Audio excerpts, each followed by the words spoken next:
Hello, everybody. My name is Ray. Welcome to the Evangelical Dark Web. Tonight, we're going to go live and discuss the latest Holy Post podcast, which they did not fully put on YouTube, which is an oddity that I'll discuss in a second. But it's going to be the Rob Reiner interview that they did on the Holy Post. And Rob Reiner is an atheist uh, filmmaker. He's best known for This Is Spinal Tap, which is a admittedly funny 80s movie, and he's best known for being a sitcom character. And then afterwards, sometime in the mid 90s onward, he's mostly known for being a liberal political hack, major anti-smoking activist, was featured on South Park, talking about how smoking is so unhealthy while also being morbidly obese. And it's kind of the joke that South Park made out of him, which is what the thumbnail is, in case you're wondering. But he's also taken aim at Christian nationalism, and that is what we're going to be discussing tonight, is his interview with Phil Vischer. Phil Vischer, best known as the VeggieTales guy, is, he's taken a lot of heat for feigning ignorance on Rob Reiner's affiliation with this film, even though Rob Reiner was who funded the film, who produced the film, and he tried to act like, there's many different definitions of producing a film, which there are, but Rob Reiner was the person who was initially the guy who spearheaded this film.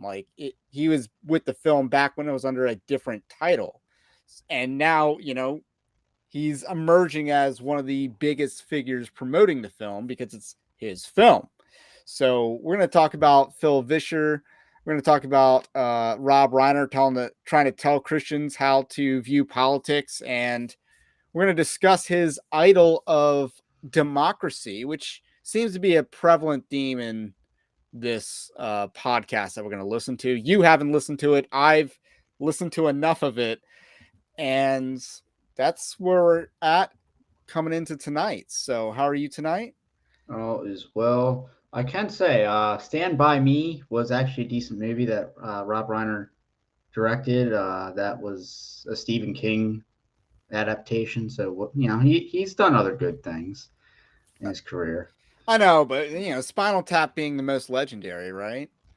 Yeah, but we're gonna dial up the cringe to 11 tonight because we're gonna be listening to the conversation between Phil Vischer and Rob Reiner, and I'm gonna give you a full cringe warning. Like, you have a cringe warning, mostly in regards to the dialogue from Phil Vischer in this. So there's your warning. So that is where we're at tonight. I do also say that you should smash that like button to help with those magical YouTube algorithms and help get the stream discovered as we progress tonight. So no one has covered this yet that I'm aware of, but so I guess we'll be among the first to kind of react to as much as we can. What is odd is that they didn't put this full interview on YouTube, which seems to be out of habit for the Holy Post. They usually put their podcast on YouTube in one full swing. Maybe they aren't going to do it yet, but seems a little disingenuous since they got French Friday coming up tomorrow, in which David French is going to be on there, and he's one of their go-tos, regular weekly uh, guest on their show. But they did do 4 separate clips on YouTube. Like, they clipped it into. They have 4 different clips from the podcast episode, but they didn't put the podcast episode on YouTube at all. I just think that's odd. I think they're doing something different with this one, and perhaps it's because there's a lot of pretty bad things said. I would say, like, the paradigm of politics is, we gotta fight with our hands behind our back, or we gotta govern with our hands behind our back, but the pagans can do whatever they want. So that's kind of what we got to look forward to tonight. I do want to remind you, Evangelical Dark Web is a Christian news gathering and commentary ministry. We've done a lot of news breaking this month, it's now February, but in January we did a lot of news breaking. We broke the Alistair Begg story. We broke a few stories regarding that, and there's a major update that just happened, which I probably won't do a video on. But just needless to say, like my video on will Shepcon cancel him, I'm not going to say it aged poorly because it's perhaps because there's public pressure. People were starting to murmur that Shepcon, didn't have the balls to do it, and they did. They actually did cancel Alistair Begg. So that's the latest update on that. But otherwise, let's just get into the cringy podcast from the Holy Post. So I'm gonna bring it up. We're gonna be listening to the audio version. So that is on tonight's agenda. Again, they didn't put it on YouTube. So that's where we're at on this. So we're going to pick up from about 13 minutes in. So the film is called God and Country. It is about the rise of Christian nationalism. First question is, how did this start? Who started it? Because I can't figure that out. Well, a book was sent to me by Steve Oken at Anonymous Content. It was a book by Catherine Stewart called The Power Worshippers. And he was considering making a documentary about it. I read it and I was, bowled over by it and didn't realize. I knew that the Christian nationalist movement was strong and was well funded and all that, but I didn't realize how extensive it was. And I read this, and then I called Dan up, and because I had known his work and I like his work, and I said, Dan, what do you think? Do you want to take a shot at this and see if you can put this together? And he said yes, and then we were off to trying to figure out how to do it. And I got to say that we were very lucky in that we had great advice.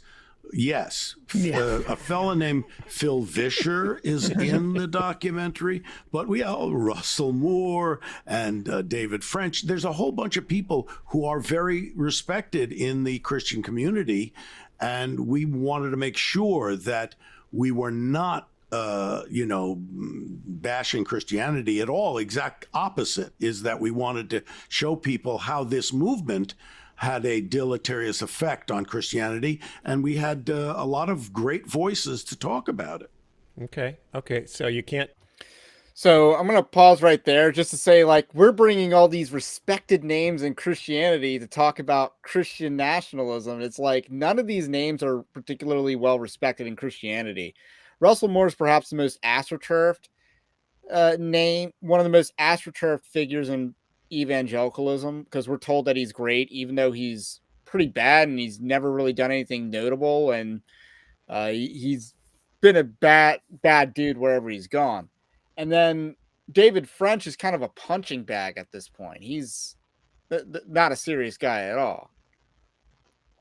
Yeah, I mean, that's the funny part is all the names of people that are so respected in the community. It's just it's kind of like the guy, the token political opponent that's on Fox News, the token Democrat on Fox News, or the Republican consultant on CNN.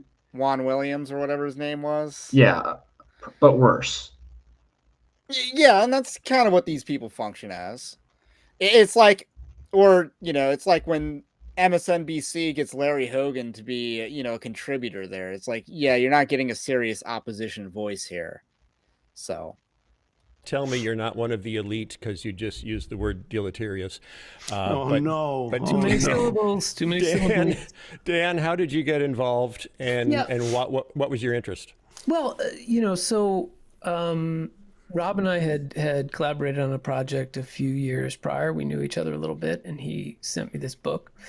The interesting thing is, so I read the book, and I was, I felt like I was pretty read in. I was pretty familiar with the rise of, the sort of 80s era Christian right as a political movement, moral majority and stuff like that. But the nature of our media silos right now means that if you're not really looking for it, you're not really going to see it that much. And so I started to look into it. And it's shocking to see how that movement has really grown and developed, and just the size and the scale of it.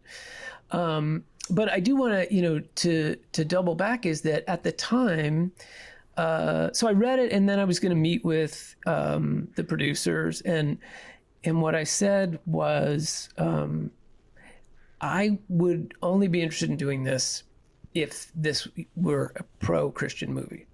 I really want you guys to know that Christianity, done unimaginable good in the world, and to just focus on this weird deviant thing that's happening right now would really not be fair, and not something that I would want to be involved in.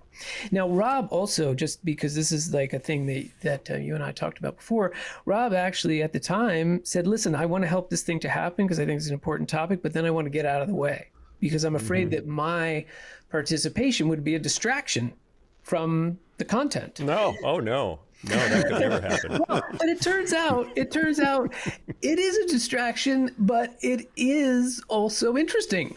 That I mean, I think it's leading people to be more interested to check it out, of like why in the world Rob Reiner is involved in this. Well, you're going to get a lot more press coverage when you, and this is true of a lot of documentaries, that somebody tries to get the documentary off the ground for years, and then someone with some celebrity and some cachet takes an interest, lends their name, and all of a sudden, the documentary and goes. Money. So I wasn't, when I first heard that Rob was involved, my first thought was, oh, that's how they got it going. That's how they got traction, because it's just hard to get traction until it's me. Oh, did I mention it's me and Tom Hanks making this series? Okay, now we'll take the meeting. So Steve Oken worked at Sony. I had meetings with him years ago at Sony, and then he worked with Pureflix, the Christian film company. And then after he left Pureflix, he reached out to me, and this is a couple of years ago, and said, hey, I'm talking to Kristen Kobes-Dumais about her book, Jesus and John Wayne. I'd like to do something with it. Would you be involved in that? And so that was the first conversation I had. And it turns out that didn't go anywhere. And then he came back about a year later and said, okay, I've got something going now. It's not about Jesus and John Wayne. It's just about Christian nationalism overall. Could I interview you for that? And I said, Steve, I am not an expert on Christian nationalism. And he said, but we've got all the experts. We've got, Whitehead and Perry and French and Russell Moore and Kristen Kobes-Dumais. And I was like, oh, wow, okay, you do have the experts. Why do you want me?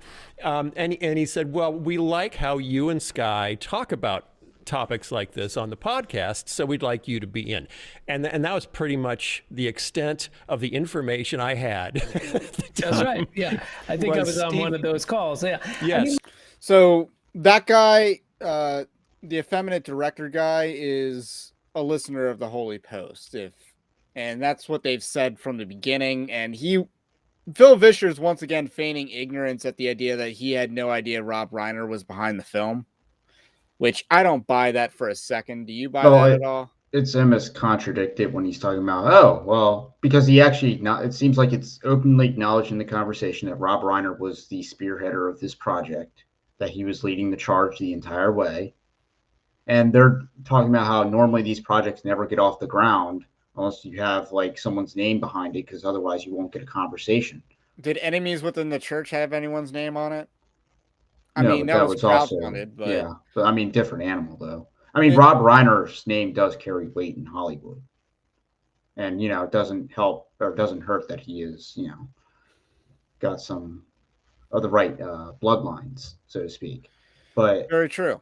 I mean, I don't know which. I think it was the director guy with the effeminate voice that was talking about like the moral right of the '80s and saying that this is an offshoot and growth of the moral right. But yeah, I wanted to unpack that a little bit more. But if anything, the numbers game has shrank significantly since the '80s.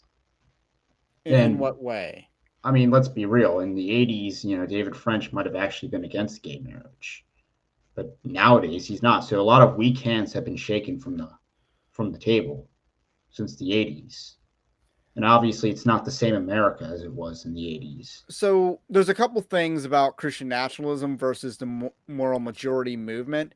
I'm not going to say that they're completely unrelated or disassociated from each other, but Christian nationalism it's more of a rediscovery of what Christians have really always believed about politics, and sort of a rejection of the malaise that we've seen in modern liberalism.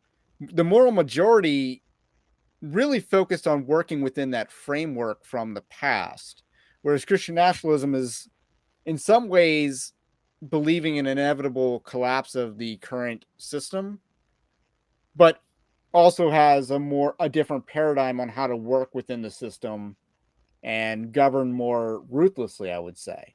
But rejecting, pluralism and uh the idea that liberalism, rejecting liberalism, pluralism, and a bunch of other isms that have really hurt the American people. So I see the moral majority as a movement that didn't go far enough.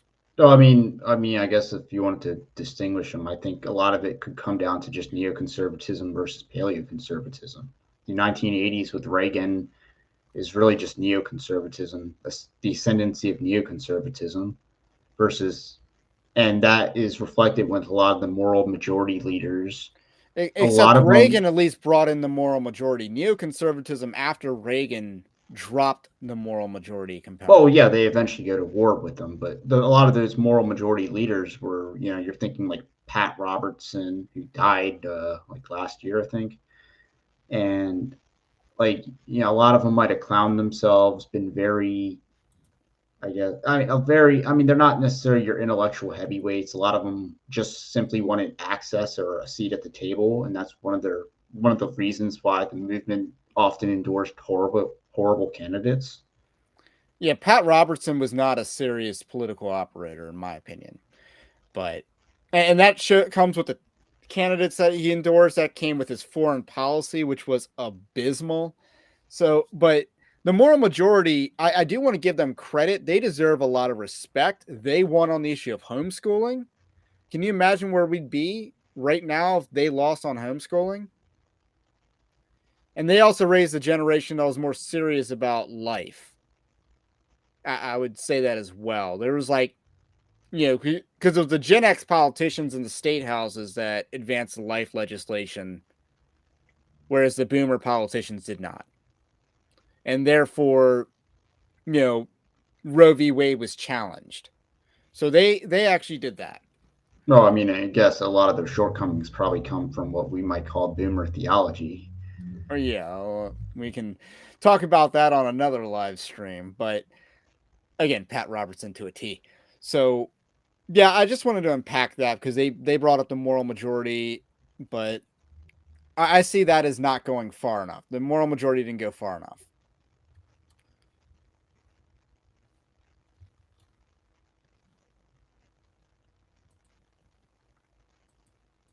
Yeah. You want to when you're look, I think people have a misimpression about how documentaries are made. I just spent, it's a 2-year deep dive. There's about 18 voices in the film. Pretty much almost all of them have written books. I've read all those books. Audiences aren't going to sit down and, well, you haven't read the books, but know this stuff cold. But yes, because we go over all the books. You're looking for people who are going to come at it from a lot of different perspectives. And so we have, faith leaders, and we have, it's like, well, we wanted, one of the important reasons to talk to you and Sky was to have people who understood the world of Christian media. And, there is a section in the film that is about Christian media that you guys are really driving. So even though when we talked about all kinds of things. And, I have to say the interview with Phil and Sky was fantastic and would be a whole film good. Just by itself. I'm not kidding. So much amazing stuff on the cutting room floor. We're not blowing smoke here, Phil. We're not blowing smoke. Keep going. You remember the rap on the Schofield Bible? we talked about the Scopes monkey trial. We were far and wide, and you guys were fascinating and edifying on all of those. But so everybody had an area of expertise where we were hoping they would be a principal voice of that section. And so, okay. So the film gets made. I was interviewed, I don't know, a year ago or something. The film gets made. The trailer drops. Rob Reiner drops the trailer, not Dan Partland, not, someone else. Rob Reiner drops the trailer. My face is the first one that comes up in the trailer. Immediately, people are saying, yeah, okay, thank you. I accept that.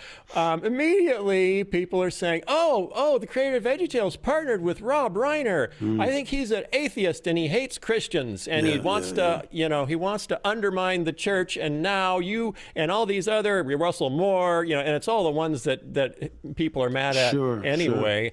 But Russell Moore and David French are professional be mad at me people.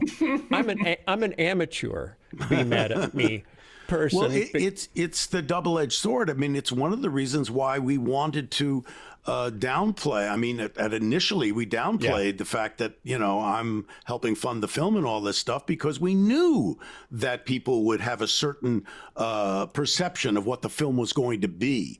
But then when you're trying to get people to watch it, you use whatever, means you can to get it out there to the public. But people have certain ideas about me, as I'm sure they have about you, Phil, but they don't necessarily know what really goes on and what you really believe. And the truth of the matter is, I went through a very hard time in my life when I was really down and, that dark, journey of the soul that they talk about. And I read everything. I read books on Christianity, on Buddhism, on Hinduism, on Muslim, even on Judaism. I was not raised as a religious Jew. I was secular. Mm-hmm. But what I came across was, to me, what spoke to me the most was the teachings of Jesus. I mean, I thought, here's, do unto others as you would have them do unto you. Love thy neighbor. These ideas, to me, they cut across all religions and they're profound. And that my dad used to tell me when I was younger, he said, if you believe. So I got to pause right there. It's like, this is him saying how much he respects the ideas of Jesus. But obviously, he's like, they cut across all religions. Really? Yeah. No, he's about to say something very errant after this. But I just want to, we got to say pause right there. I mean, can we go back to the be mad at me, bro, with David French and Russell Moore? It's just like, because they're better at this than Phil Vischer. Then who are you trying to convince in this documentary? Because you basically have just said that, no one likes these two people. They're professional agitators, so to speak, and they're already viewed as polarizing. So we're going to use them to try to convince people about this thing that we perceive as a threat or problem. So I mean, they're not exactly putting their best foot forward with credible voices. And if you look at it, it's just a who's who of liberal, political ideologues. That's who's in the film. Kristen Dumas, who's just a hack who, is pretty gay in her theology, but nothing's a shock about that. Russell Moore, media figure, so he has a platform to promote the film. David French, I don't know how much of a platform he has to promote the film, but if you talk about, this is a pro-Christian film, what did David French write Sunday columns about after Trump was out of office? Attacking the church. That was his, MO, was attacking the church in his Sunday columns. That's what David French always wants to do. So this isn't a pro-Christian movie, and it doesn't even have any Christians in it as far as I can tell. So now we're going to talk about him, not knowing who Jesus is, which is not surprising. It's almost like if I had to take a gamble of what this, because again, the other two things he mentioned was Scope's trial and Schofield Bible. So it's just like, are those two things going to be in the documentary? Because again, do you understand Christian nationalism, bro? So you want to talk about being an outsider influencing Christianity? Well, that explains Schofield Bible. And the Scopes monkey trial, that makes it sound like they're going to have evolution in the fundamentals as some kind of a component in this documentary. As far as the narrative, I was told by Alistair Begg that American evangelicals don't understand nuance, like the superior Brits across the pond, so they can bend over to evolution but evangelicals in America held the line. But it against sounds like they're going to go back that far in their narrative. Well, probably because they're going to blame Christians for not adopting liberal social positions, which you'll hear about them celebrating Christians taking liberal social positions in this podcast. So you got to watch this part here. In do unto others, and you really believe in that and take that to heart, you don't need the 10 Commandments, because all the things that happen that are listed in the 10 Commandments, if you apply do unto others, you'll know the right thing to do. You don't, you know, you don't have to say to somebody, thou shalt not steal, thou shalt not kill. These things are, you live with them. And you know, I'm a flawed person. I'll fail here and there, but I always come back to that, which is how do I want myself to be treated? How do I treat somebody else? And those are the teachings of Jesus. And I felt that this movement, this political movement, has gotten far away. This Christian nationalism has gotten far away from the teachings of Jesus, it seems to me. So let's pause right there. So he's basically saying, do unto others as you would have done to you. Basically, what's colloquially known as the golden rule. That is a summary of, you know, the 10 Commandments, and that is the main teaching of Jesus. Which again is like what, Matthew 7, which is the Sermon on the Mount, which is basically a commentary on the 10 Commandments. If you had to like summarize what is the Sermon on the Mount. And let's just point out the obvious. First of all, do unto others as you would have them do to you is only the second table of the law. That is nothing that does not summarize the 10 Commandments. You can't even be a good person and just do that. Because you're only being good to others. You're still neglecting God. That's like the Muslim or atheist saying, can I follow all 10 Commandments and not be a Christian? And a lot of, I don't want to say dumb, but naive Christians say, well, technically, yeah. It's like, no, you actually can't. You can't follow the 10 Commandments unless you're a Christian. It's impossible otherwise. I mean, it kind of sounds like he's saying that during, I guess, COVID, I don't know, he went on some kind of religious exploration, and then J6 happened, and then he's saying that influenced his. I mean, again, let's be real. This documentary is being made probably because of J6, and that he views as the perversion of Christianity according to his understanding that he gathered during a time of spiritual exploration, as he kind of described himself going on, comparing Jesus to Buddha, to Muhammad, to. But you see, that's his version of Jesus, is just one line from Jesus. And then he's saying, based on that line, Christian nationalists have strayed from this one teaching of Jesus. Even though it's like, we would actually, you know, do unto others as they would have done to us. You know, like, what about applying God's law to the civil realm? Do we not want done to us? We want to do it to everyone because we're doing it to us too in the process. So it doesn't really hold water as an argument. So you would consider yourself a concerned outsider? Yes, because I see it as a danger to democracy. But what I learned is that very conservative Christian leaders see it as a danger to Christianity. And that was interesting to me to find that out. Okay. So now, here's some hard questions. Very conservative. One more thing. Dan. Sorry. You just don't want me to ask my hard questions. No, You're stalling. We're Your up for show. it. This is your stalling. No, about the trailer. I mean, honestly. So I'm sorry about that. I mean, sincerely, it's okay. because but this is, I think it's emblematic of what is going on. That's why it's interesting, is that we were very much aware that, okay, you know, when the film comes out, there'll be an organized effort among certain groups to try to discredit who don't want us to talk about these things and all that kind of stuff. But we, you know, we were caught off guard by the reaction to a 2-minute trailer that. I don't think they I'm were. not going to say people should watch the trailer and decide for themselves. I mean, They should watch the film and decide for themselves. There was a pastor the other day released a 7-minute critique of the trailer, I thought, Wow. wow, well, I'm flattered. Just 7-minute critique of a 2-minute trailer. But no, that the reaction, I think, is emblematic of this political intensity and honestly political extremism surrounding this issue. Yeah. Okay. Hard questions. No, it's yours. Go. But Thank but you. their entire Thank you, Dan. premise, Hard questions for Rob Reiner. But their entire, but the whole premise in Hollywood is all press is good press, and that's what the reaction to the trailer was, and they're even saying that they anticipated said reaction. So they're kind of talking out of both sides of their mouth. It's like on one hand they knew it was coming, on the other hand, I'm so shocked it happened. Like, no, you really aren't. And Rob Reiner promoted it. He knew it was happening.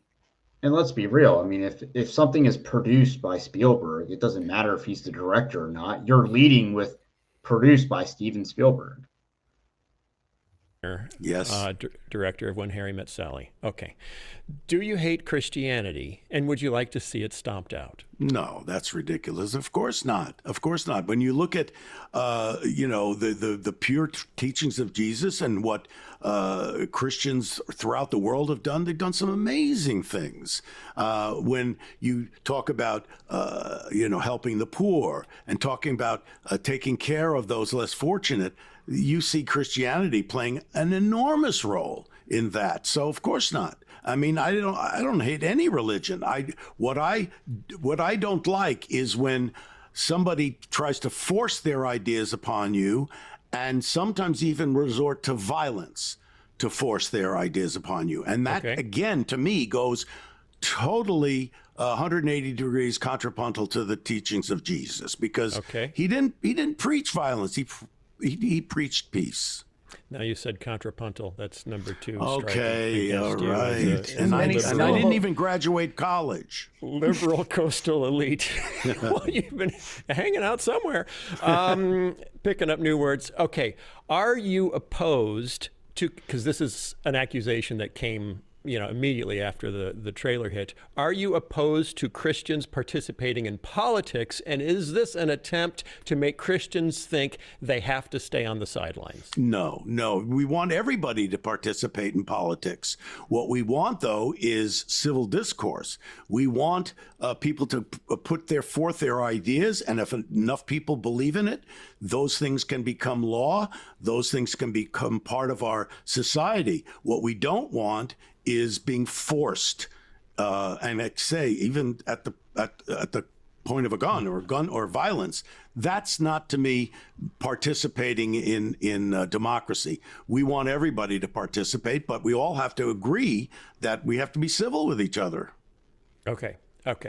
Now, notice that his priority is the participation in democracy. Well, he never talks about what happens after, people are elected into office.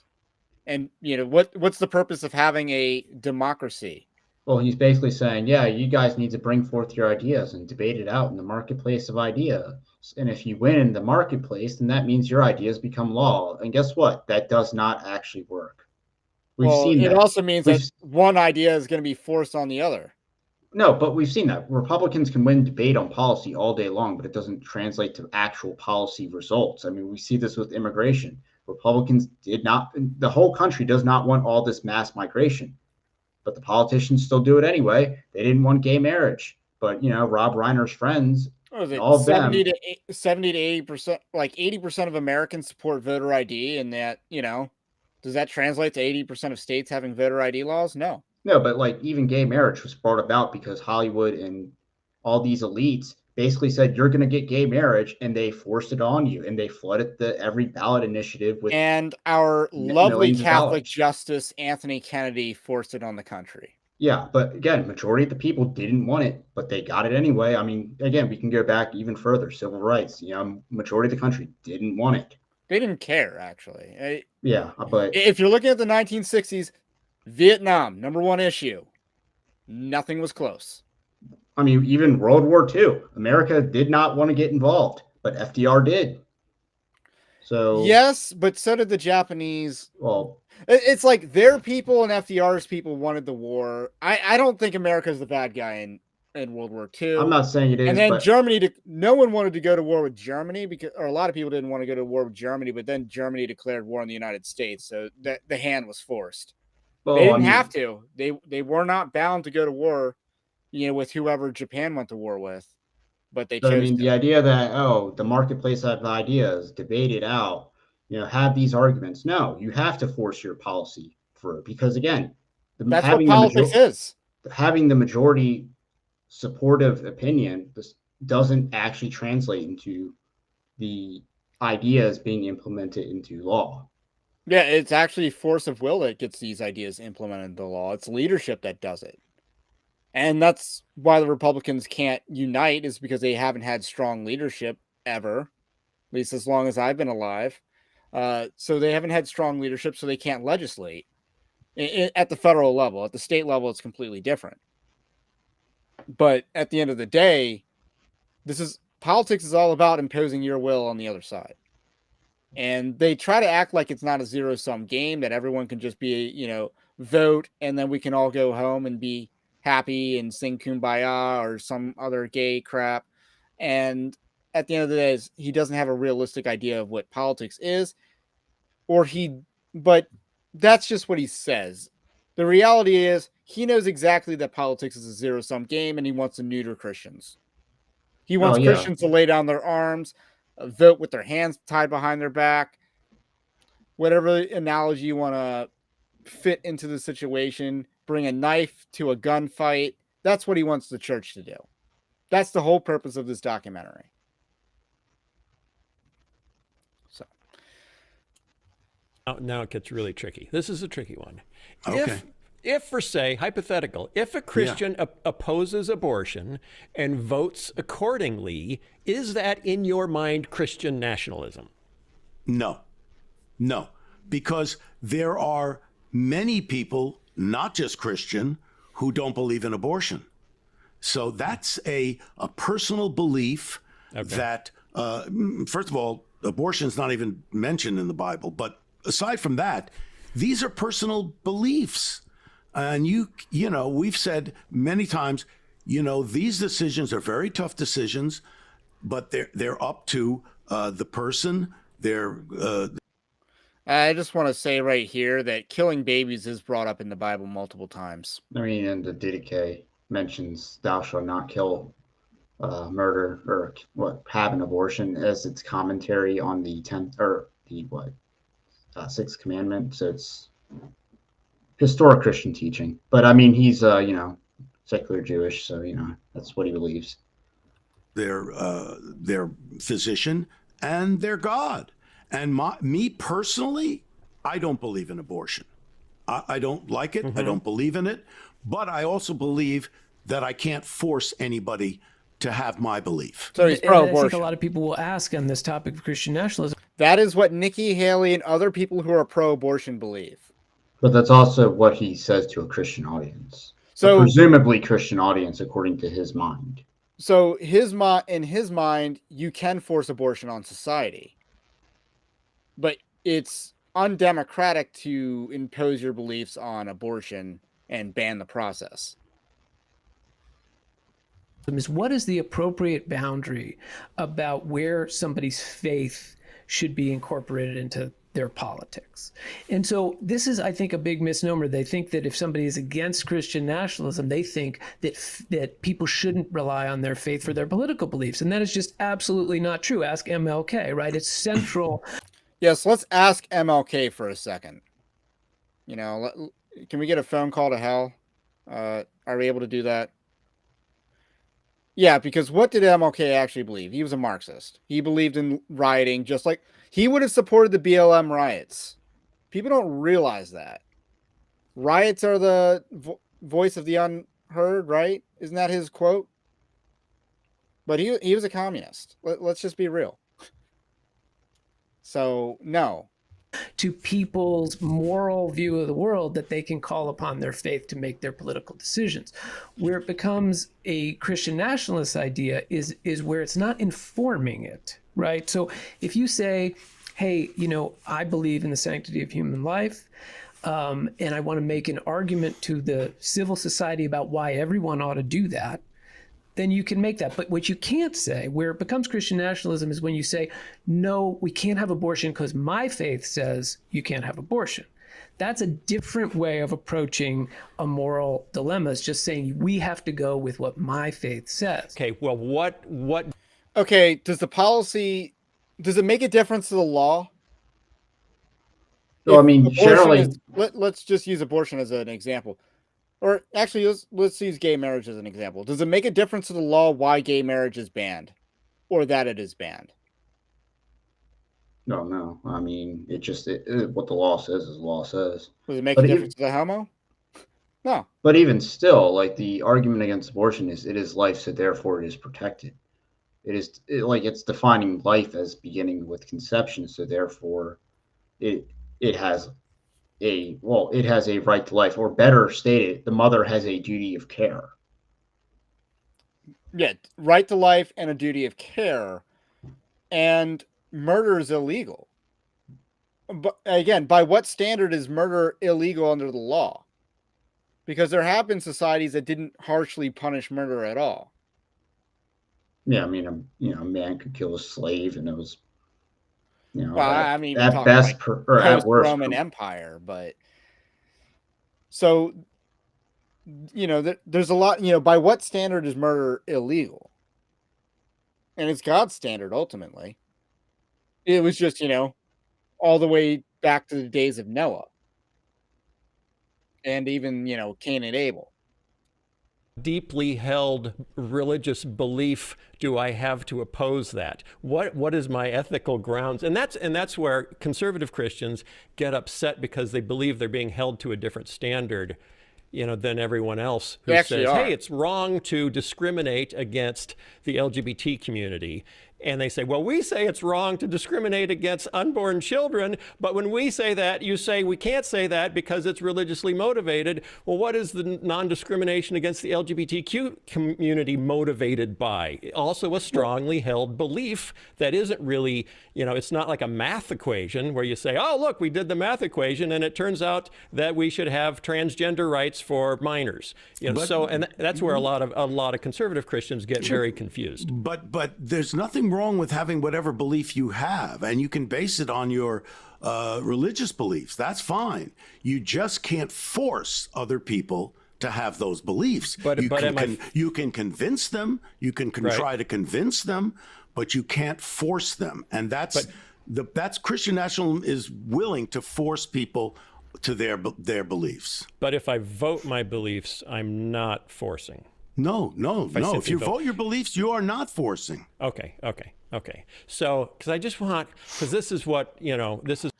So a couple things. First of all, voting your beliefs is trying to force your beliefs. So that's the whole point of voting. Let's just back up. The civil rights is literally forcing your beliefs upon people. Yes, freedom of association. Yes, you are forcing people to associate with people they otherwise would detest or otherwise would not want to associate with.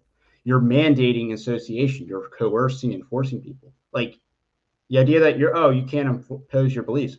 Yeah, saying removing discrimination is like enacting laws against discrimination is imposing your beliefs upon people.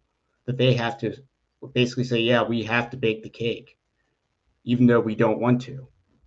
Right.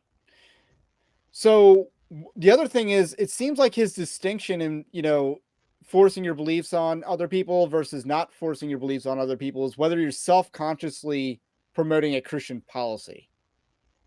So if you're announcing that this is a Christian policy and therefore we're going to implement it, then you're a Christian nationalism. But if you have a different means of doing that, then you're not. That's how bad the argumentation is. That it's only Christian nationalism in Rob Reiner's mind if you're self-consciously or above board imposing the same belief. But if you're imposing the same belief, or if you're implementing the same policy without the Christian, faith in the background, or self-consciously Christian faith apparent, then it's not Christian nationalism. It doesn't make sense. So it's an inconsistent standard. But as an atheist, there is no reverse standard that, an atheist can impose whatever belief they want because they don't have a religion that they're imposing on people, and this would be the Rob Reiner argument. Yeah, I mean, that's pretty much his get out of jail free card for why you can't flip the script on him. Because again, he is passing moral judgments when he says like, oh, all these anti-discrimination laws, or like all the things he says that which is why everything he said just right then is very much word salad, very much like intentionally trying to confuse people. What you're going to get hammered with is you think it's wrong for Christians to vote their beliefs if it's a belief that secular society has decided is no longer acceptable. Of course it's not. Of course it's acceptable to vote your belief. You have to vote your belief. Dan, you brought up the religious right in the 80s and the rise of the Falwells and the Dobsons and those guys. Do you see a difference between the religious right in the 80s and Christian nationalism today, or are they the same movement just at different phases of growth? That's a tough question. That's the advanced course. I don't think I'm intimate enough with the tenor of it from the 70s and 80s to really make a case in either direction. I do think unquestionably the tenor, the politicization has become more intense, and I think there's been a lot of good scholarship on it. I think Tim Alberta's book, of course, walks through that in a lot of detail about how the politicization became more intense and begins to become an end in and of itself and separate from any goal, any sort of faith-based goal. Okay. Which is odd because if we look at the money and, the ERLC has never really been a right-wing organization. Who's the first guy who ran it? No, before Russell. Land? Yeah, Richard Land was he's not right-wing at all. He was attacking Uganda. He was going to the World Economic Forum, all these other things. And Russell Moore gets in there and he's pushing open borders policies. And then, what's his face? Brent Leatherwood is in there now, and he's using Southern Baptist dollars to advocate gun control. So that's where they're at now, and fight pro-life legislation. So that's where the political movement within evangelicalism has been for a time. It's been politicized for left-wing topics. And their problem is with Tim Alberta and, Kristen Dumez, they hate the idea of any, an actual Christian political movement. They hate that. They're okay with left-wing liberal political movements that are using the church. They're okay with Dan Darling wanting to take money from, take Zuckerbucks to make churches vaccine sites. They're fine with all that. They're fine with Russell Moore, David French, and Curtis Chang taking money from the Rockefellers, who are very old money liberals, to, advance a left-wing political agenda in the church. They're fine with that type of politicization. They're not fine with people trying to actually apply the Bible into the public sphere. And I think this kind of summarizes my point. Yours says, claiming we have all this money and are organized is a total gaslight. Exactly. I don't know if you have anything to add to that. I mean, if you're looking at why is everything so politicized, because you couldn't get away from it. I mean, they literally made it so that if you say wrong speak, you get canceled, you lose your job. And this goes back to political correctness in the late 80s, early 90s, where basically people were getting canceled then. And, so all these liberals that say we need to go back to 1990 style America. Yeah, cancel culture existed then. And I mean, I think it begins then, but it doesn't creep. The political correctness movement starts in the university systems. And then all of a sudden, white people can't say certain words on YouTube. And so the idea of why is... Before, if you look at 1994 America, White people could say any word in the English language and not get canceled. But yeah, why Quentin is Tarantino in Pulp Fiction, for example. why is everything politicized? Well, because you can't speak or think certain things without being canceled, without losing your livelihood, And these are without being normal denied things. access to society. And these are normal things. Yeah, I mean, what the Or CEO things that were normal 50 years ago. The CEO of Mozilla lost his job for donating $1,000 to Prop 8. Like this was back in 2015, I think. Yeah, I think I remember that story. So the idea that you can suffer in your livelihood because of the political destabilization that's happened to our society, yeah, of course, they politicized it. What was it? Michael O'Fallon was talking about Charles Haywood being handing out, shampoo bucks. And I'm like, man, where can I get some of that? He's not handing out, shampoo dollars. Okay, because I honestly, I don't have a good answer for that question either, simply because there's really no universally agreed upon definition of Christian nationalism, what it is and what it isn't. And there, and if you were making a 5-part series for Netflix, I would have said, hey, let's have an episode that breaks out the different strains of Christian nationalism that are currently visible on the political scene in the U.S. I would think the one thing that you could point to is the belief or the non-belief of separation of church and state. If you do not believe that the founding fathers and our founding documents did not spell that out, that there was a separation of church and state, then I think that can be part of the definition of what is Christian nationalism, because Christian nationalists do not believe there is a separation of church and state. Correct. And that's I think that's the big difference. But I also think it's important, I mean, yes, what you're talking about, that it's hard to define it, is one of the central challenges of the film, because you kind of need to define it so that people understand what in the heck we're talking about. And it's really, really hard to define. And it has a lot of different factors that shape it. But I think the important thing is that it isn't really a name calling thing, like that's a Christian nationalist. It's an undercurrent, it's a trend. It's a pattern of belief that a lot of people are caught up in. And one of the things that I'm very concerned about, and one of the things that I hope the film will reach people on, is that I think that there's a lot of people, the data, the Perry Whitehead data shows that there's a lot of people who are kind of unwittingly being caught up in it because it's so fused with just all kinds of aspects of American identity. Meaning Christian nationalism is a good label. But let's actually give a quick definition for a second. Christian nationalism, this is from my upcoming book, Winning Not Winsome, 10 Commandments of Spiritual Warfare.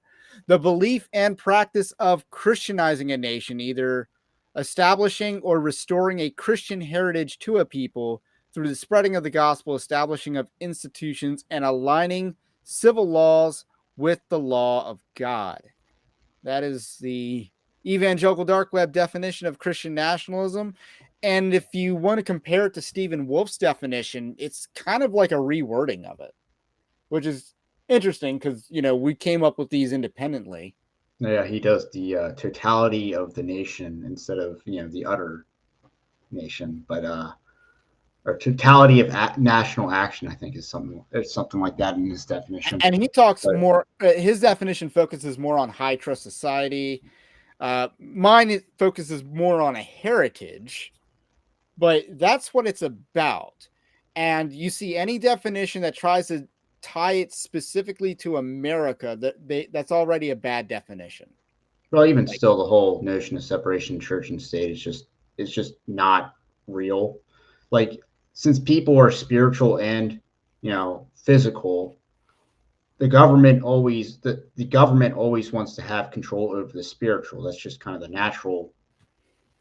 natural desire of leaders, is they want to be. I mean, a lot of leaders want to be deified people. They want to have basically control over the hearts and minds. So there's always an infusion of church and state. That's just unavoidable. Now, some societies are more self-conscious about that. If you look at Eastern societies, like Eastern Orthodox is very self-conscious about its fusion and relationship with the state. Separation of church and state doesn't really exist in that mindset. And it'll be interesting to see how this develops in Russia now that they're recovering from, being occupied by non-Christians for 80 years. It'll be interesting to see how they recover from that, and whether, the Russian Orthodox Church takes a greater role, in all these post-communist countries. But even still, like the whole fusion of church and state, that would be like civic religion. Well, my point is that, like, only in certain areas of Christianity, like regionally or influentially, does the notion of separation of church and state even register. Like, it doesn't register in an Eastern mindset. And it only is registered in a Western mindset in the last few hundred years. The papists always had some sort of relationship. In Protestantism, there were definitely examples of a clear-cut relationship, but we've definitely gotten away from the that. Westminster Confession. The Westminster Confession, the London Baptist Confession of Faith. There's a lot of examples where Christians did believe in, no real separation of church and state. It was, Christians run the church, Christians run the state. And, they work together at times if needed. But again, I don't think it's a bad thing. You'll never hear Rob Reiner say that, the state should not interfere with the church through the Johnson Amendment. Or the church should, be exempt from COVID restrictions. Will you hear him say that? You're not going to hear him say that.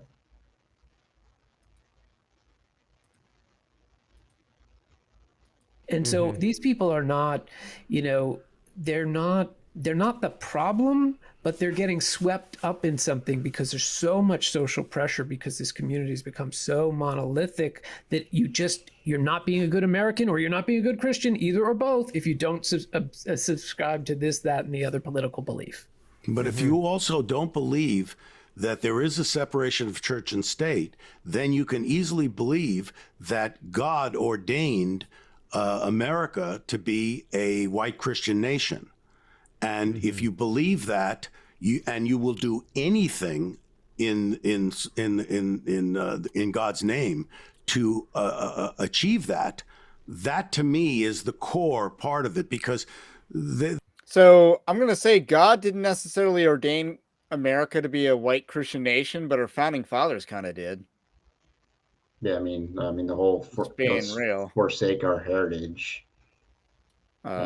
Give our entire inheritance to foreigners who will replace us sounds like a great idea. The founders left Europe because they were persecuted for religion, and they wanted to make sure that our country was a pluralistic country. The Constitution starts with "We the people." It's the first time that any kind of document describing a government in a country talks about the power to the people, not a power to God, but a power to people. And there's no separation. If there's no separation, that makes it okay to have America be a white Christian nation. And that to me is one of the ways of defining it. The counter would be that God and church in some way are mentioned explicitly in a number of the colonial constitutions and state constitutions. They are, so but that, not for Christianity. The Pilgrims were specifically, they were, Puritans, and they were founding a Christian colony. That was so. When people say that's correct. That's correct. The Pilgrims wanted to found a Christian nation. My comment usually is the Pilgrims didn't found America. They founded the Massachusetts Bay Colony, and that was going to be a Christian colony. When we had 13 colonies and we had to put them all together, that's when we really realized we can't let the Baptists get beat up by the Congregationalists, and the Puritans make Christmas illegal for everyone, because Christmas was illegal in Massachusetts. So that's why they say the state may make no religion, and that you don't have to have a religious test to hold an office. I mean, those things are clear, and it was done to protect.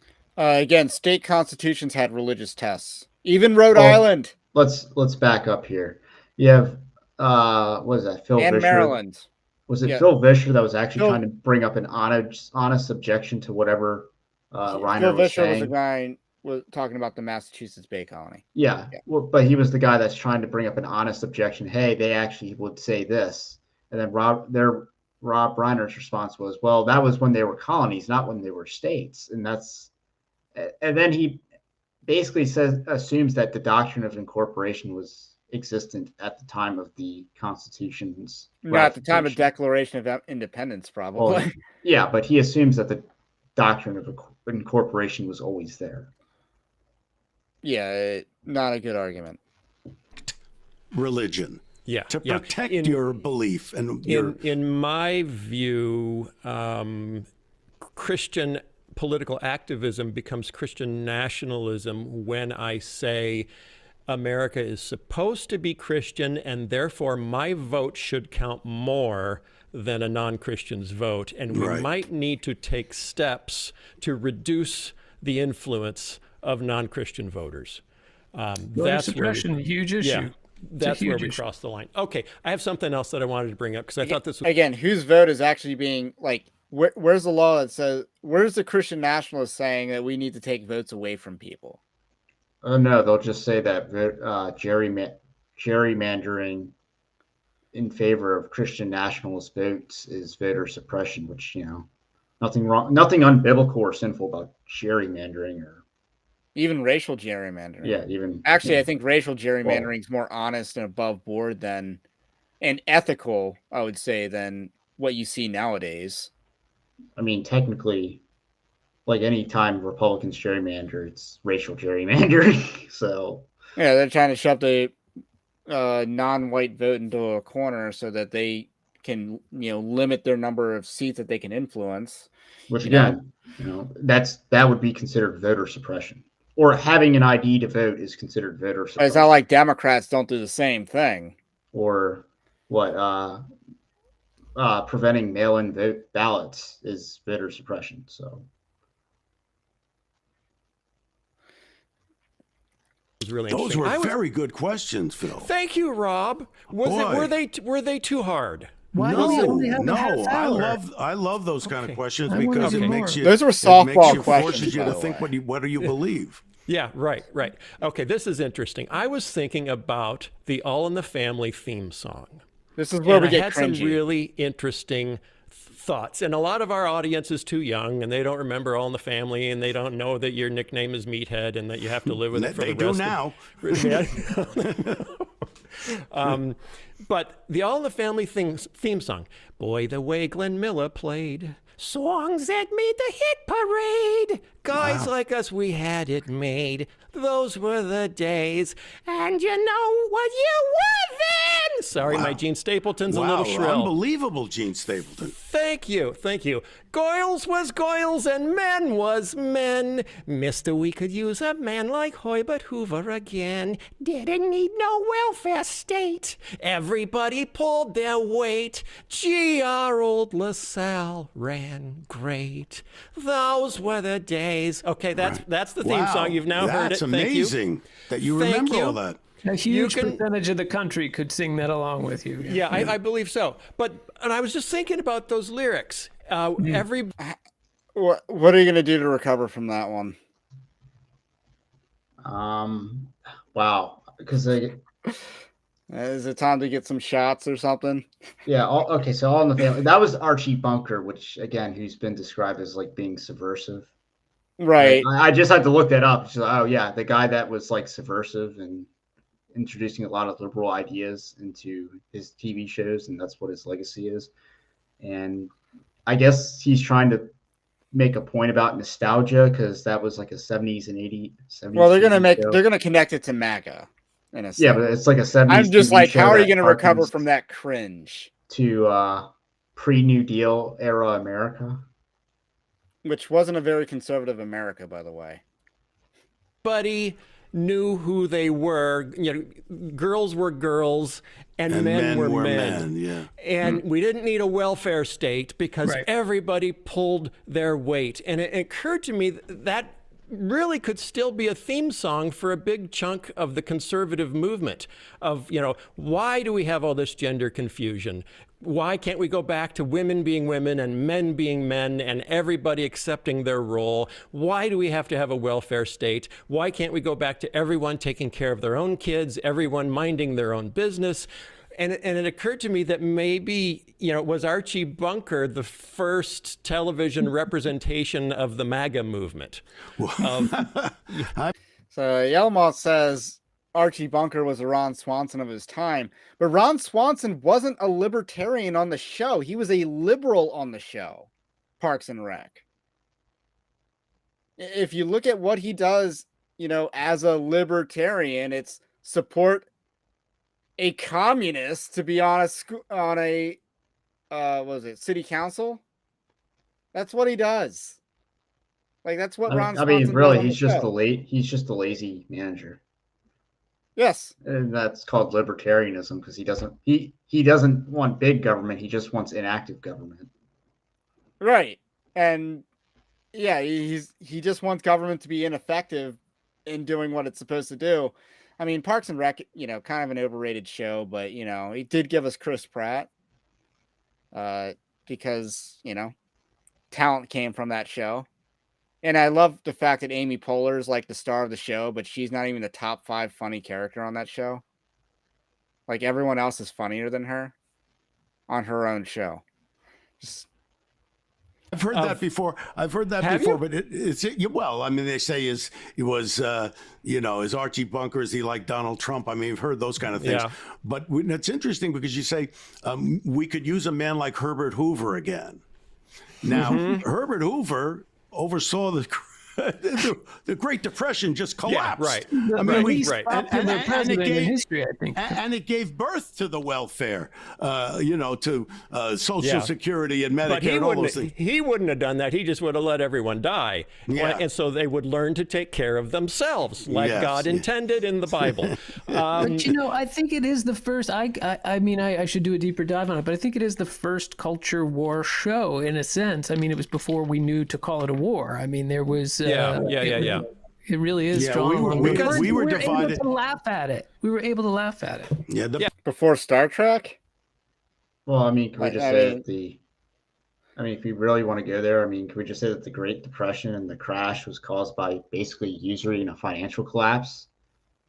No, because that's offensive to Rob Reiner's culture and heritage. But, good old capitalism for the win. Well, it's also what happens when you have high tariffs and high income tax. Like, it was a really stupid taxation system they had back then.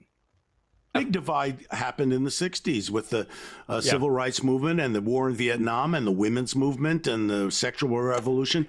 That big divide started then and then just kept getting bigger and bigger. So it's interesting that you play a key role in the first media representation because you were the younger generation. You were the kids. And and Carol O'Connor was the older generation saying, "What the heck is going on here? Right. Get over here, meathead! Oh, watchy." He do a great Edith. Thank you. The whole show. Thank you, watchy. Yeah. Oh no! I loved her. It was a wonderful character. Yeah. The '60s for a lot of Americans turned the world upside down. It's like everything turned upside down, and we saw the second wave feminism. We saw the civil rights movement, and suddenly we couldn't pray in schools anymore. The Bible, like can I bring my Bible to school still? And so there was all this panic of everything we know. We had the Watts riots, we had Detroit in flames. So it looked like the social order was completely breaking down. Right. And for some people, it was very specifically, it's because of school desegregation, and my kids aren't going to go to a school with Negro children. No, so for some people, it was really the racial focus. My family was upper Midwest. We didn't have that. Schools were already integrated. That wasn't an issue, but it still looked like the world was turning upside down. Right. And that led to Phyllis Schlafly and opposing the NRA, which led to Falwell and the moral majority, which ultimately led to where we are now. And so I'm just looking at Archie Bunker as a reflection of the generation and the reaction that gave us Christian nationalism. Of, those were the days, is basically MAGA. It's let's make it great again like it used to be in the 50s. So Paul's right there. Make America Great Again, or MAGA, and Christian nationalism are two distinct things. Now, I don't think they're mutually exclusive, but they're distinct. And MAGA is a little bit more nostalgia, but it capitalizes on the idea that America's a nation in decline.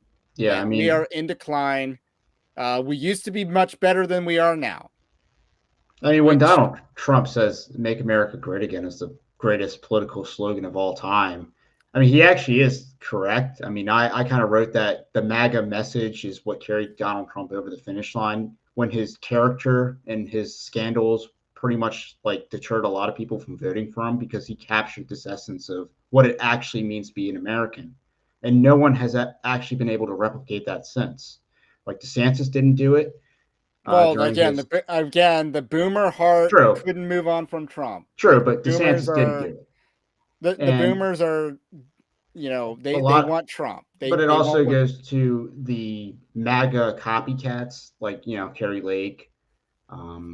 You see her Senate fundraising numbers? No, but I assume they're bad.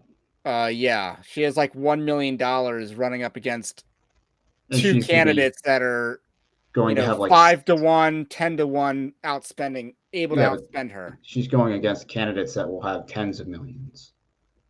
And no, that's what I just said. And hopefully she loses that primary, because she's a terrible candidate. She's like the only candidate that can lose that race. But you think about, like you said, with the MAGA and what it means to be an American. Christian nationalism is probably going back a little bit further than the MAGA movement is. It's kind of a rejection of liberalism in toto, whereas MAGA is not necessarily a rejection of liberalism. Well, MAGA is more paleoconservatism. That's like, if you had to look at 2016 Donald Trump, he was Pat Buchanan plus Ron Paul. So that's very paleoconservatism. That's rejecting the civil rights consensus and post-war consensus. Earl Warren is not a founding father. So that's really what like MAGA represents.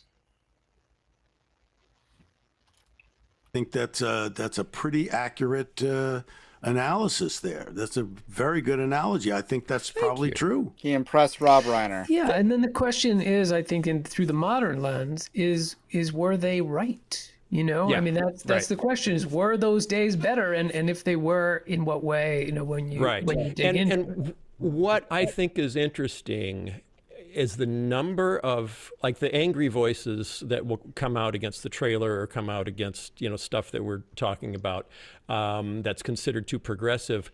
So many of them are young men who aren't nearly old enough to have any real connection to those days that Archie Bunker is singing about. Right, right. But I think when he sings "Those Were the Days," he means those were the days for white people. Mm-hmm. He didn't mean, because it never was the days for the black population. It has gotten slightly better as we've moved along. We had Brown versus the Board of Education. We had Civil Rights Act, the Voting Rights Act. All bad. All bad. Can we just say that I think statistics are going to bear out that Black Americans had it better during Jim Crow than they do now in a lot of respects. They had like essentially the ability to have a parallel economy, which could create millionaires. I think I was listening today to someone talk about how like the Negro Leagues, you had millionaire black people because they owned a baseball franchise. And of course, that went out with the integration of baseball. I mean, which did create a lot more millionaire baseball players, right? True. Maybe. I don't know what players were making back then. I don't know when the first Well, $1 the million contract I'm talking was. about owning a franchise. I know when Babe Ruth was a player, like $52,000 was a lot of money for a baseball player back then.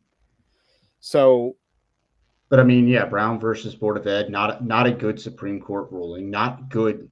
Like it's not a. It's kind of like when you well, it had technically undoes a bad Supreme, like Plessy versus Ferguson was a bad Supreme Court ruling because it basically said that, the government can impose segregational policies on a private company.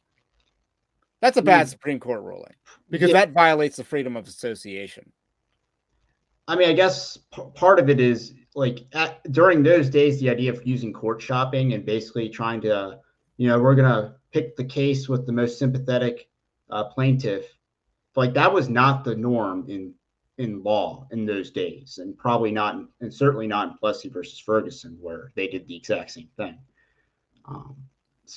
But again, the reasoning and the decision of Brown versus Board of Ed was not a good decision. It's not well written. It's basically what they did with Roe v. Wade. They also kind of did with Brown versus Board of Ed. But you're not allowed to criticize that decision, even though it was not a well decided case. But I think in a lot of ways, I think it's true for white people too. I think white people had it better back then too. Well, everyone did. The entire economy was better in the 50s. The birth rates were higher. The family was stronger. You actually had American manufacturing. You didn't have ruthless capitalism of the 1980s that was very materialistic and saw companies and pensions as, numbers on spreadsheets for the bean counters to just gut for extra pennies. I mean, everything was technically better. Yeah, and you watch like art nowadays, and you look at things like The Sopranos. It started out in 1999 or whatever. The theme of it is very depressing. It's a lot of it is about the fall of the not just the American mafia, but there's kind of like a decline in what it means to be an American. And you see things like Fight Club. What is that about? A loss of identity. They don't know what it means to be a man anymore. So you look at the art, and that's from late 90s. You fast forward 25 years, it's gotten a lot worse. Yeah, I mean, you could even say The Matrix is to some extent The Matrix carrying on that idea of Fight Club, where what does it mean to be a man in America? Because that's why he's discontent and able to be freed from the Matrix, so to speak. And Gen X just kind of doesn't know. They're kind of wrestling with these because they're they go back to the idea of talking about Fight Club. By the way, they were raised by single mothers, or no fault divorce, single mothers raising kids, and they don't know what it means to be a man, and they just kind of have to figure that out. And you multiply that times, however, for the millennial generation and the Zoomer generation, the problem's gotten worse. So.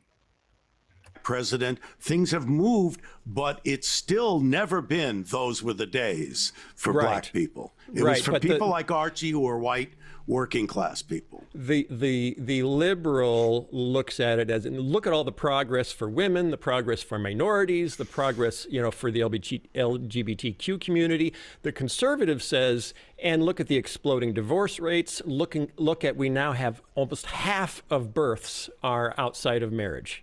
Half of kids born today are born into a home with only one parent.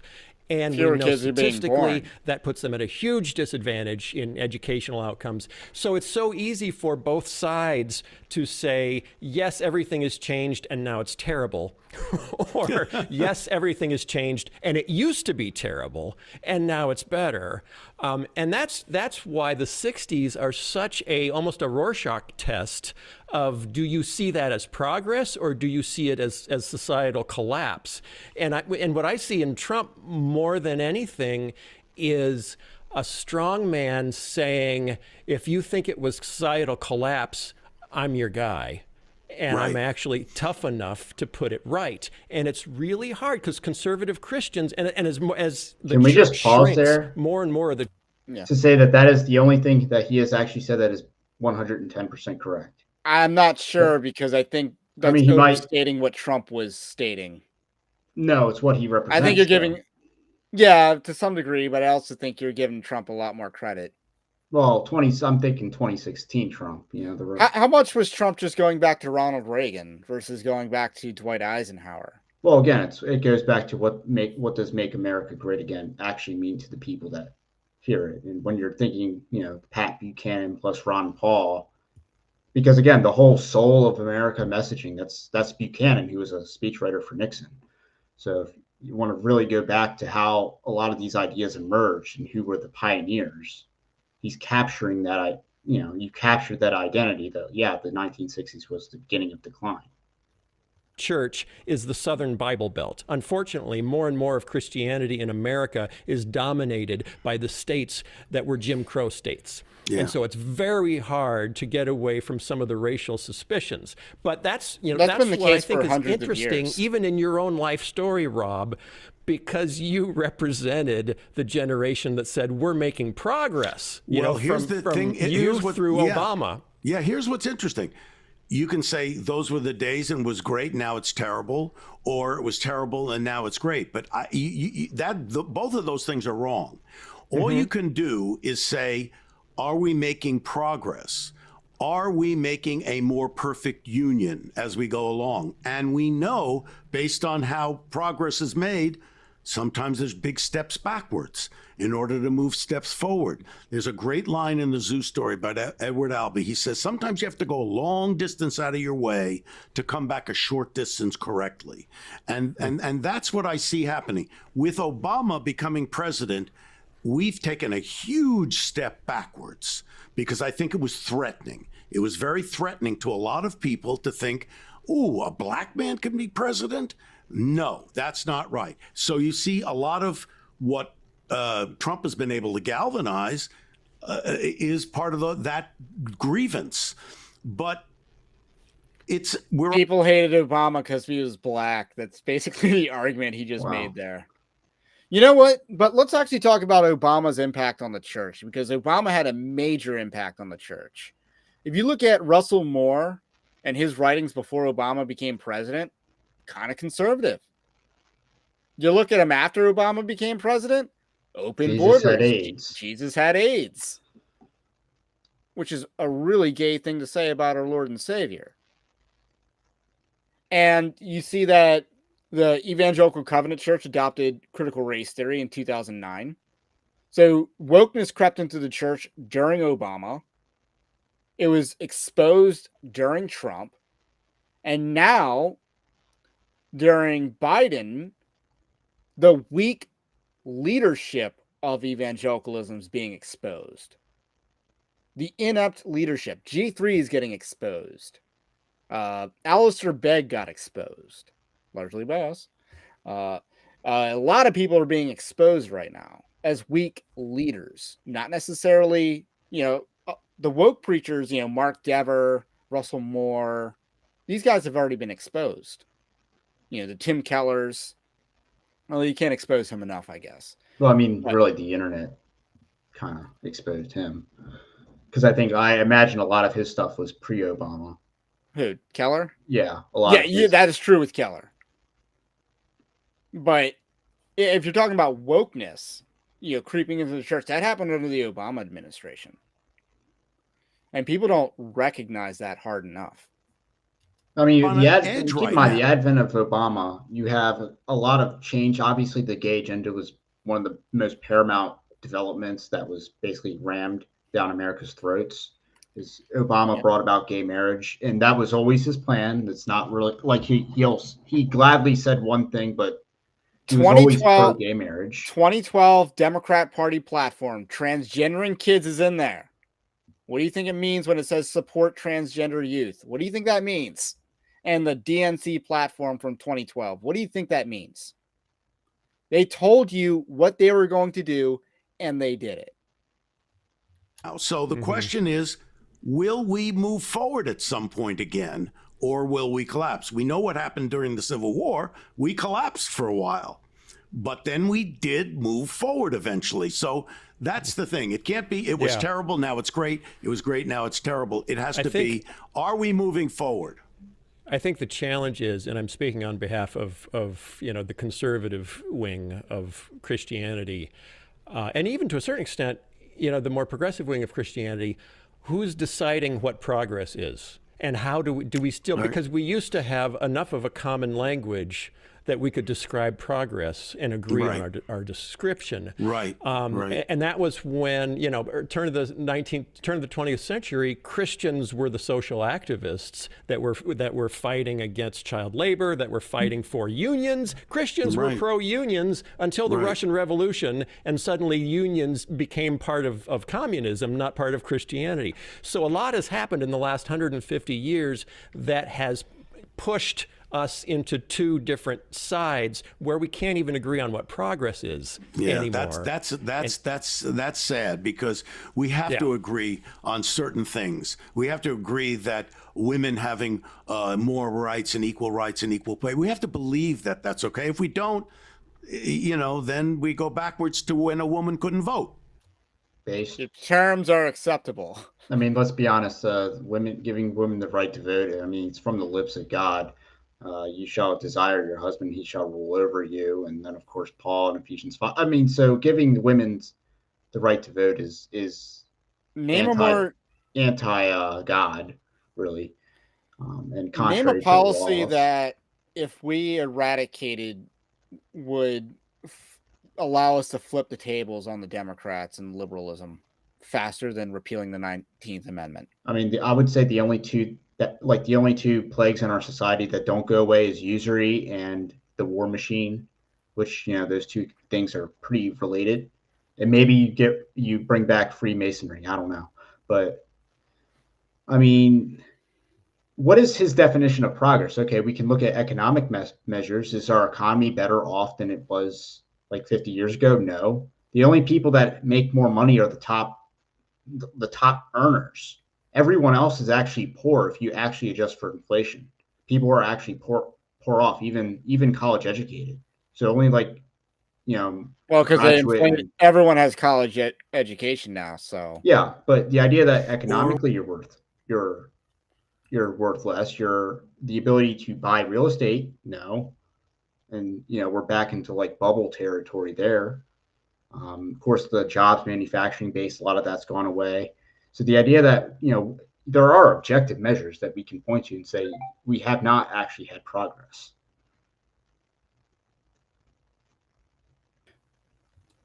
We have to believe that a black man should get an equal opportunity under the law, or then slavery was okay. You know what I mean? We have to agree on what progress is. I agree with that.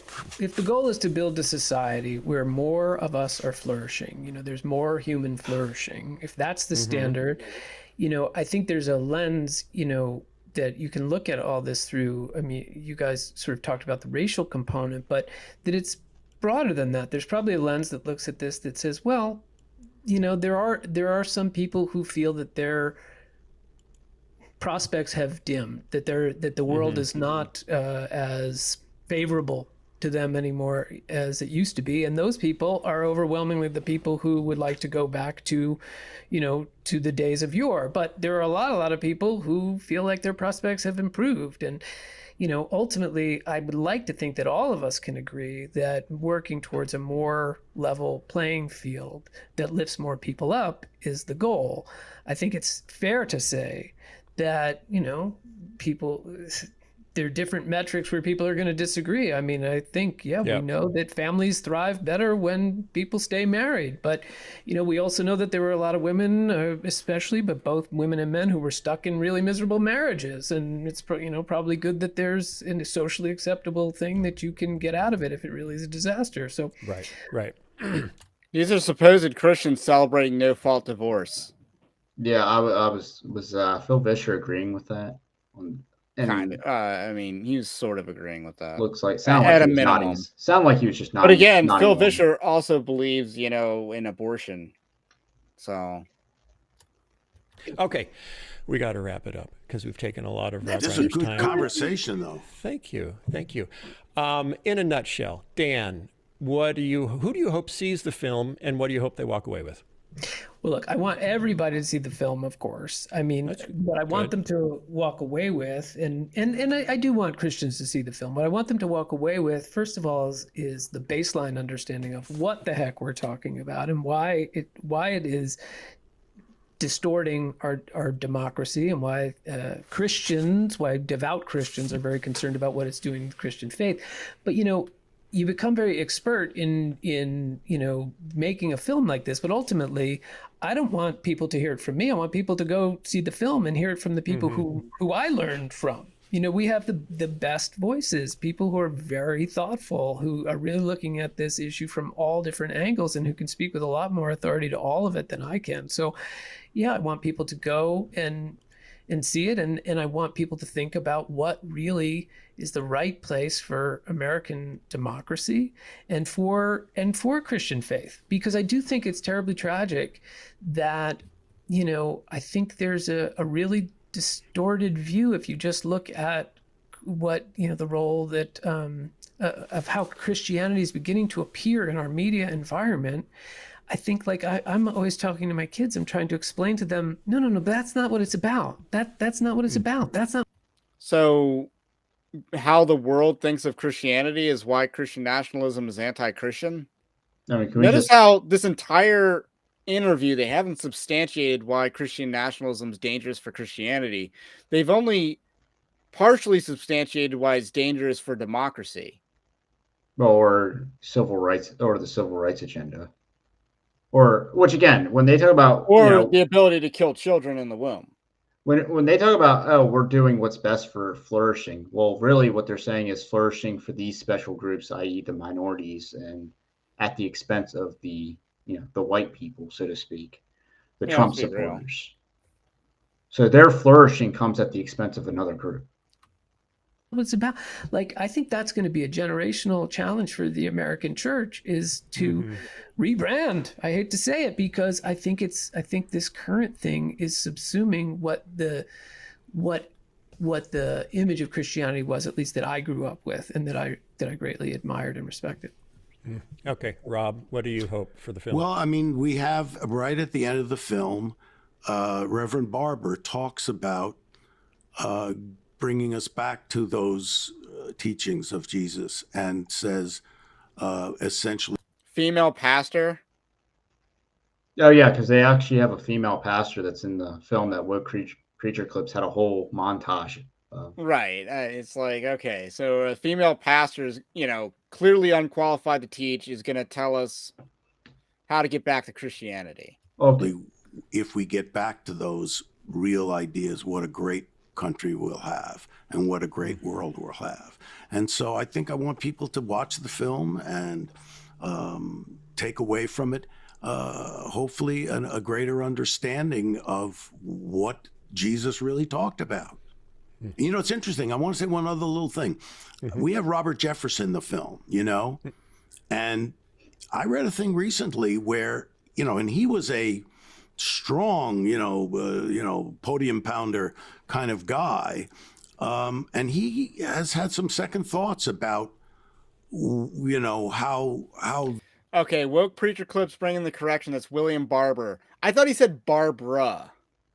My bad.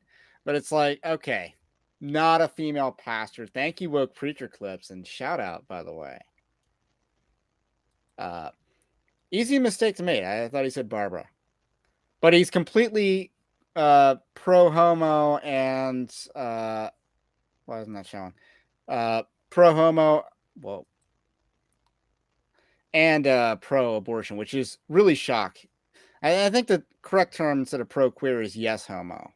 Well, and I got to ask, like, when he talks about evangelicalism needs to rebrand, how do you rebrand at this point? Not to say we're at the end of history, but we might be at the end of how much more iterations of evangelicalism you can do. Contemporary music, Frenchism?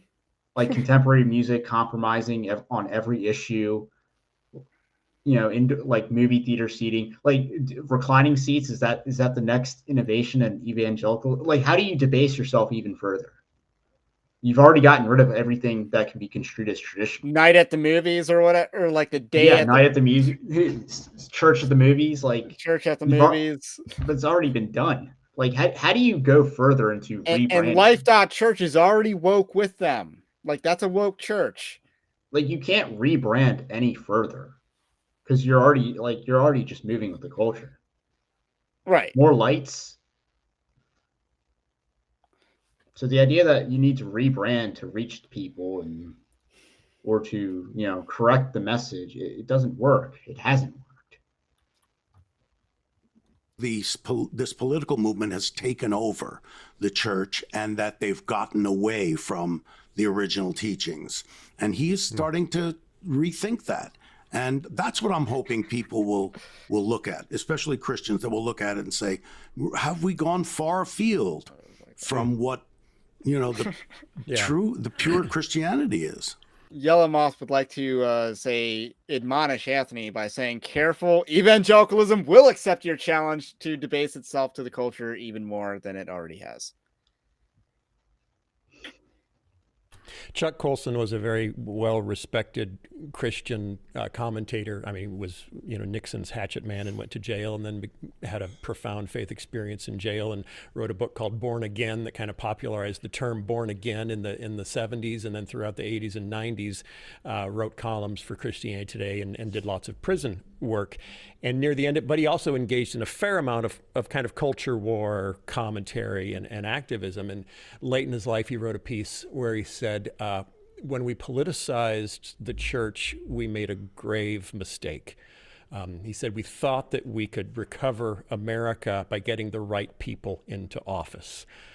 But the problem isn't in the office. The problem is in the church. And that's where we need to turn our attention going forward. And there are a lot of us, Russell Moore, David French, and others who see that. It's like this, the problem isn't who's in the office. The problem is what has corrupted our thinking within the church, and that we are drawn towards the kind of people we are sending into office because of fear, because we don't think it works if we do it Jesus' way. So we want to do it the world's way. We want to do it with power, not with sacrifice. Right. So thanks for making the film. I don't know that I agree with everything in it, and that's okay. I don't know that I agree with everything you guys think or just said on this podcast, and that's okay. But You don't know? You can just say I don't agree with everything you say on this podcast, but and that's okay. Not, and have some balls in your way of speaking, Phil Vischer. Appreciate you lending your voices to trying to help the church, which I'm going to go out on a limb and say, I think you're trying to help the church. I appreciate that. We are. And thank you so much for having us on. It was a great conversation. And anytime, we'd love to come back. Have us on for part 2. Part 2. Ooh, part 2. Dan. All right. Okay, that'll be the end of that. I'm not going to do their debrief in the interest of time. Can we talk about how, the problem is we politicize the church, and that's why we send the wrong people into, first of all, we politicize the church. Well, but first of all, we've never sent the right people to office, and that's on the boomer generation, because the average age of a congressman is like in the 70s, and we haven't really had a good president that was really advancing conservative agenda. I'm going to be honest. I don't think the boomers gave us any good presidents. They've given us 5. Yeah. Joe Biden's not a boomer, by the way. Yeah, he's the only president of his generation, though. That pre-boomer silent generation, he's the only silent generation president. Really? Yes. That generation did not have any presidents but Joe Biden. But that's why they're called silent generation? Pretty much, but I mean, yeah, we've never sent the right people to office. We keep reelecting the horrible people, and the whole politics is downstream from culture. So I would say it's more of a feedback loop, not the thinking in the church was bad, so we elected the wrong people. It's more of everything was bad, so it just kept spiraling into a worse culture, I guess. Yeah, I think there's a lot of truth to that. Now, Yellow Moth says baby boomers are the worst generation. I don't know if that's true or not. No, war babies are the. Is that that's baby? Okay, that's not the people boomers that fought. That's not saying the greatest generation. My bad. Well, yeah, because they came home and had a bunch of babies after the war. But I would say the generation that was in power in the 1910s was the worst generation in American history. Was that the generation, or is that simply just the big Oh, he money. says 41 to 45, which would be Joe Biden's generation. Well, Right. Okay. During the war, they were born during the war. Okay.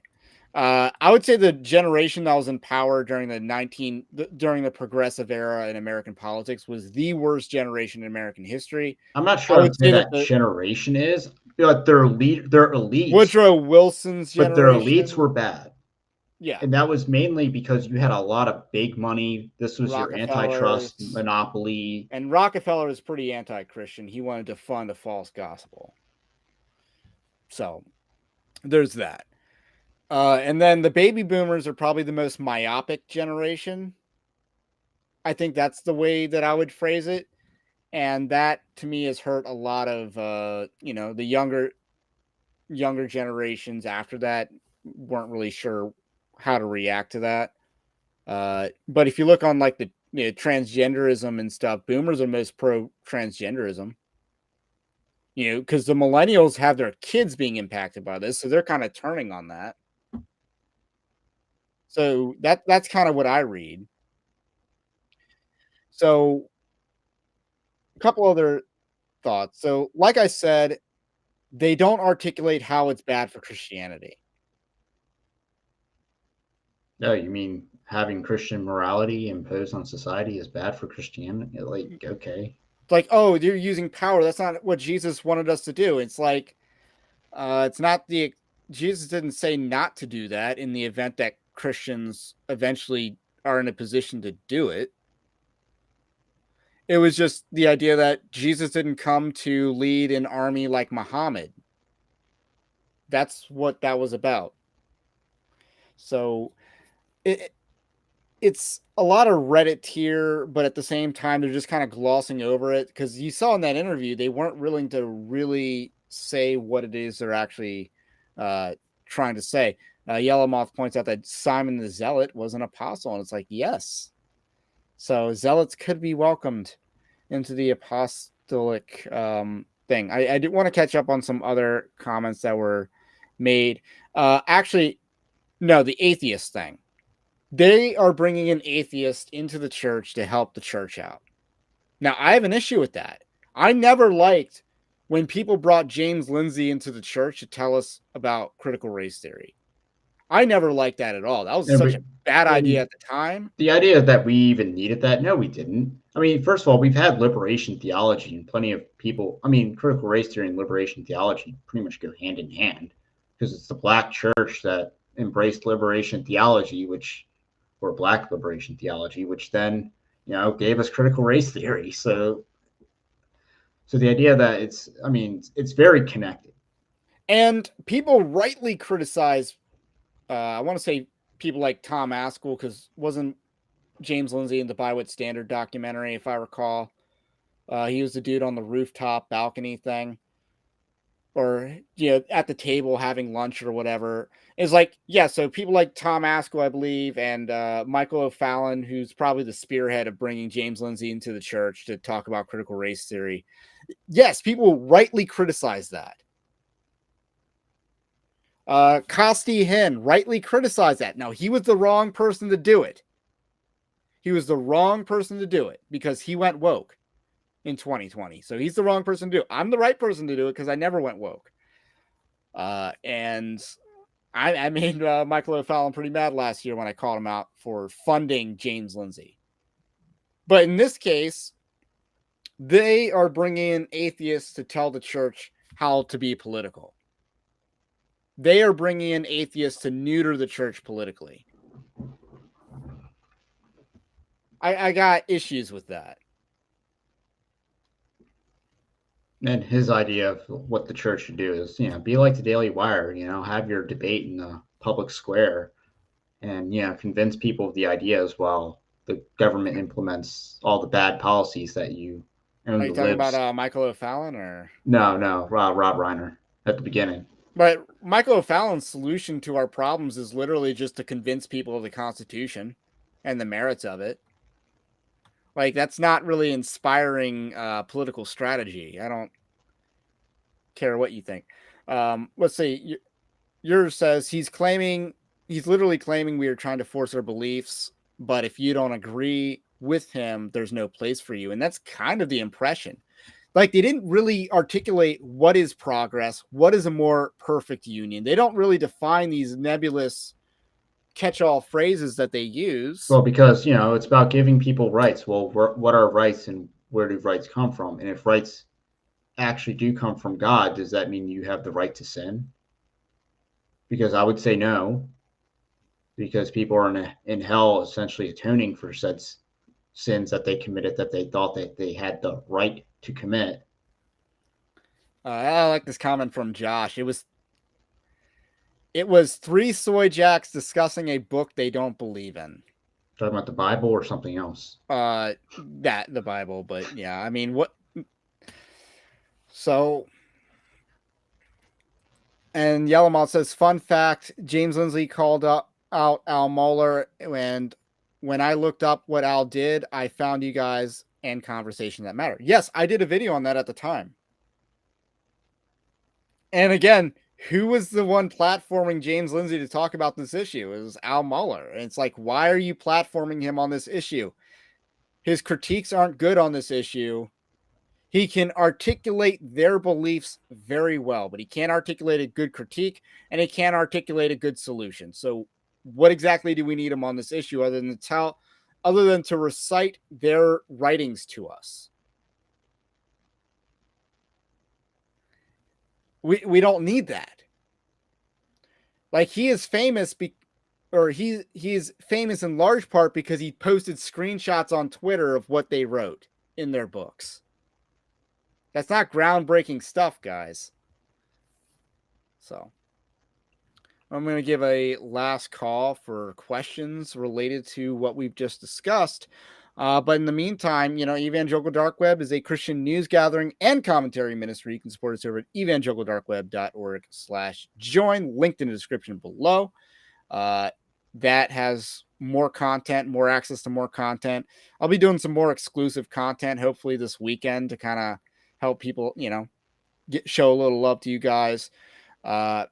Because you guys help drive the research direction, but I haven't been able to start on the next research project that you guys have directed because it's been a busy news cycle, very busy news cycle right now. And then this video this podcast on the Holy Post drops that I got to cover this because I've been waiting for it to come out, and it finally did. So those are my thoughts. You got anything coming up, Anthony? Got a couple articles in the pipeline, so which is very nice. Hopefully, it allows me to do some research because we're going to be, writing about TD Jakes hopefully, and we'll see what scandal comes out. We got a question about the book. Will there be an ebook? More than likely, yes. It should be available in that format. I'm pretty sure that's gonna happen. So again, it'll be called Winning Not Winsome, 10 Commandments of Spiritual Warfare. And I love the fact that the word winsome is coming back a little bit, largely due to a lot of the Alistair Begg stuff, because he is a winsome guy. And it's kind of being exposed that winsome in many ways just kind of means weak. So same Reza, why not just focus on trying to persuade rich people into agreeing with you on policy? They have the influence that matters.